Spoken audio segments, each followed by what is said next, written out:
هەندێک سەکرتەرەی پارتیا زەحمەتکێشین کوردستانی بەلین عەبدوڵڵە ژێ حەولێری بگرن دەست سلااو و ڕێز بۆ تەکەکەی بەلین کەکەی بەلین دیمەنین زۆر نەجوان دیمەنین زۆر نەجوان دیمەنین ئێکو وجدانایەکی دێشێنن شەناقە سەرگەران بەلاو بوون توزانی کورد هەموو بریندار وان دیمەنان یعنی vê hestê çawa dinirxîne ev hesta got li gel Kurdan niha bû Kerkûkê bû şenaxe û sergeran peyda زۆر زۆر سپاس بۆ بینەرانی کوردستان 24 دەستان خۆش بی کە لە چەند ڕۆژی ڕابردوو ڕۆڵەشی باشتان هەبوو لە تەختیەکردنی ئەو ڕووداوانەی کە لە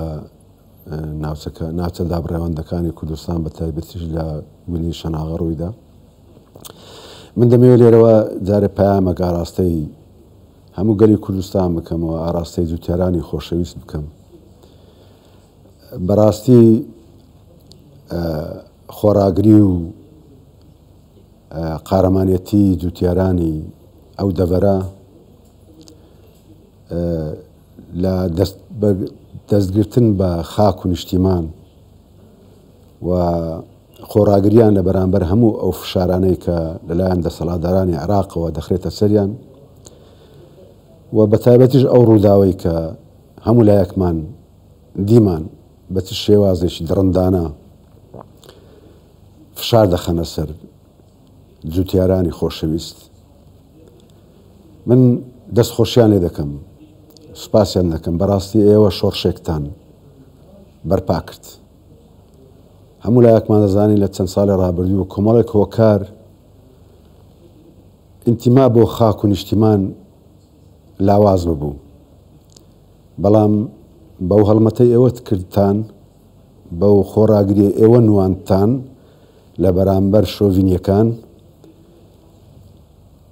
خۆشەویست و خاک و نیشتیمانتان جارش کە جۆش داوە لای هەموو گەلی کوردستان لە هەموو پارچەکانی کوردستان لە کوردستانی خۆمان بۆیە بەڕاستی ئێوە جێگای تەقدیرن و جارش کە ئینتیما بۆ خاک و نیشتیمان و خۆشەویستی بۆ خاک و نیشتیمانتان لای هەموو گەلی کوردستان جۆش داوە ئەوتریان بەڕاستی دەمێکە بەڵافوو بەڵێ دەمێکە ئێمە دەسەڵاتدارانی عێراق ئەمە هەموو تەمەنایەوەمان دەکرد کە لە دوای ڕوخانی ڕژێمی عێراق پێ بنێتە قۆناغێکی نوێ ئەو مێژوە ڕەشەی ڕابردووی خۆی جێبێلی و عێراقێک بی جێگای هەمووان تێدا بتەوە و حقوقی هەمووان زامن بکاتن لە پاش نووسینەوەی دەستوریش کە دەنجی لەلایەن گەلانی عێراق دەنجی پێدرا بەداخەوە ئەو هەڵسوکەوتەی چەند ڕۆژی ڕابردووی دەسەڵاتدارانی عێراق و سوپای عێراق و هەڵسوکەوتەکانی ڕابردووشیان قیمەتێکیان بۆ دەستور و شەراکەت و تەوازن نەهێشتۆتەوە هەموو ئەو بڕیارانەی کە لە بەغدا دەردەچن هەموو ئەو هەڵسوکەوتانەی کە دەسەڵاتدارانی عێراق بەرامبەر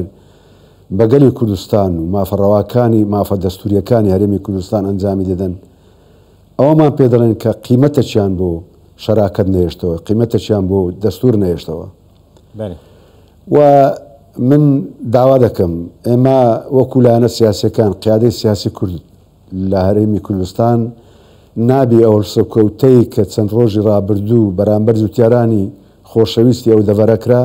سەرپێی و ئابر تەمەشای بکەن یان وەکو هەڵسوکەوتی چەند سەربازێک تەمەشای بکەین ناوە سەرچاوەی لەو عەقڵێتەوە گرتووە بە بەرنامە ڕێژی بەرامبەر گەلی کوردستان دەیکەن بۆیە پێویست دەکاتن چیتر لە بەرامبەر ئەو دەستدرێژیانە بێدەنگ نەبین و ئەوانی استیغلالی ئەوەشیان کردووە کە لە هەرێمی کوردستان یەک ڕێز نین تەبانین خاوەن پڕۆژەیەکی یەکگرتوونین ئەو بۆ چەند مانگ دەچی انتخاباتەوە بۆ حکومەتی هاوبەش پێک ناهێنرێ ئەوانە هەمووی لای ناحەزەکانمان ئیستەغلال کراون بۆ ئەوەی پرۆژەکانیان و بەرنامەکانی خۆیان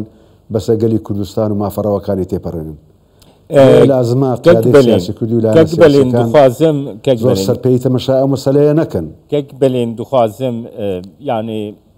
ئەو تاوان ژالی ئارتێشا عێراقی بەهاتی کرد. یعنی ئەرکێ ئارتێشا عێراقی جیبجیکردنا دەستورە عێراقا فێدەرالە ئانژی دەرخستنە ئاڵوزیان پرۆبلەمان دناو کۆمەلگا دە دناو جیڤاتێ دەکەکێ بلێن. بەتاکید سوپای عێراق چ علاقەی بۆ مەسەلەوە هەیە؟ سوپای عێراق ئەسڵەن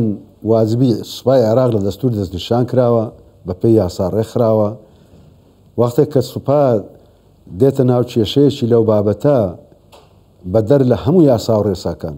بەدەر لە دەسەڵاتەکانی خۆی ئەوەمان نیشانەدا کە ئەوە هەر سەرپێی نەکراوە. ئەوە جاری یەکەمیش نییە لە زۆر شوێنی تکە لە زۆر ناوسێتکە لە زۆر بابەتی تکە تەدەخولات کراوە. لەبەرەوە بەڕاستی ئەوەی کە کراوە ئێمە نابی وا سەرپێی تەمەشا بکەنی و پێم وابی ئەوە هەڵەی بەرپرسێکە یان هەڵەی زابطێکە یان هەڵەی چەند جوندیەکە. نا سەرچاوی لە عقلێتێکی شۆڤینی هەرگرتووە کە لە بەغداوە لە دەمێکە دەستی پێکردووە بەرامبەر بەرەیم کوردستان. کێکێ بڵێنها ئەو پرۆژه یاسایە گۆ لە پارلەمەنتویا عێراقی وەکی یاساژی هاتە قبولکردن و ڕۆژنامە فەرمیە عێراقی دەژی هاتی بەلافکردن و vەگەڕاندنا ماڵ و ملکێن خەڵکێ ئێرەسەن بۆ وان بۆچی جیبجی ناکەی حکوومەتە عێراقی vê یاسای؟ ئەگامە بگەڕێنەوە بۆ ڕابردوو لە زمانی برێمەر کە حاکمی عێراق بوو و ئەو کاتی بە بڕیارێک هەموو ئەو یاسا و بڕیارانێک کرد زمانی سەدام حوسێن زمانی حکوومەتی بەعەس دەری کردووە ڕاگیران ئەو یاسانە هەمووی ڕاگیرا بوو. و مادەی 140 کە یەکێکە لە مادە سەرەکیەکانی دەستور تا ئێستا خۆیان لێ دەدەزنەوە بە جۆرەها شێواز پاشگەز بووینەوە لە جێبەجێکردنی ئەو مادە دەستوریە کە مافی ڕەوای خەرکی کوردستانە و مافی ڕەوای ناوچەکانی دەرەوەی هەرێمی کوردستانە بە پێی دەستور دەبایە جێبەجێ بکرین. ئەوان نە ئامادە بوون جێبەجێ بکەن و بنە بڕواشیان پێ هەیە. لەبەرەوە دەبی لەوە بگەین کە ئەوان بە هیچ شەکلێک پابەندنینە بە دەستور بە جێبەجێکردنی مافەڕەوەکانی گەلی کوردستان لە چوارچێوەی دەستور نەکە لە مەسەلەی مادەی 140 لە مەسەلەی پێشمەرگە تا یعنی ئەو یاسانەی کە دەرچوینە خۆ لە دەستور داهاتوە کە پێشمەرگە بەشێکە لە هێزە چەکدارەکانی عێراقی باشە لە 2005ەوە تا ئێستا کە حکوومەتی عێراق نەک خۆی تەموینی پێشمەرگەی نەکردووە نە بە موچە نە بە چەک نە بە پێداویستی مستەرزەماتی عسکەری ئەوەشیان نەکردووە. لەبەرەوە بەڕاستی ئەو عقلێتە لە بەغدا کە حکم دەکات تا ئێستاکە تەجاوزی عقلێتی شۆڤینی نەکردووە و پابەندیە بە دەستور بەرامبەر بە مافەڕەوەکانی گەلی کوردستان بۆ لایەنە سیاسەکانی هەرێمی کوردستان و قیادەی سیاسی مەفروزە زۆر بەجددی هەروەسە لەسەر ئەو مەسەلە بکرێت. ناوماڵی خۆمان باشتر ڕێک بخەنەوە بە تایبەتیش ئێستا هەڵومەرجێکی سیاسی گەورە لە ناوچەکە لە ڕۆژهەڵاتی ناوەڕاست لە سووریا لە تورکیا لە عێراق بەگشتی لە جیهان هاتوتە پێش. بۆیە بەرپرسیارەتی لایەنە سیاسەکان و قیادەی سیاسی زۆر لەوە گەورەترە کە ئێستا کە ئێمە لە چوارچێوە معادلە سیاسیانەی کە هەیە مەفروزە بە بەرنامەیەکی هاوبەش بە پرۆژەیەکی سیاسی هاوبەش مامەلە لەگەڵ عێراق و بەغدا و لەگەڵ هەموو ئەو پێشهاتانە بکەین کە لە ناوچەکە دووگەزرێتن. یعنی ئێمە تەنها مەسەلەکە بچووک نەکەینەوە لە ڕووداوێک لە شەناغە کە ڕوویداوە بە تاکید قارەمانەتی وان قارەمانەتی جوتیارەکانی ئێمە لەوێ ئەوەی کە کردیان بەڕاستی شۆڕشێکیان کرد جارش کە خۆشەویستی و پابندبوون بە خاک و نیشتیمانیان جۆش داوە لای هەموو گەلی کوردستان. بەڵام پێویستە لایەنە سیاسەکانیش لە ئاستی ئەو بەرپرسیارەتەدا بن کە جوتیاریان نواندیان لە شەناغە بەڕاستی. سپاسیاتەتکەم برێز بەلێن عەبدوڵڵا سەکرتەرەی پارتیا زەحمەتکێشین کوردستانیش هەولێرەی لەگەڵ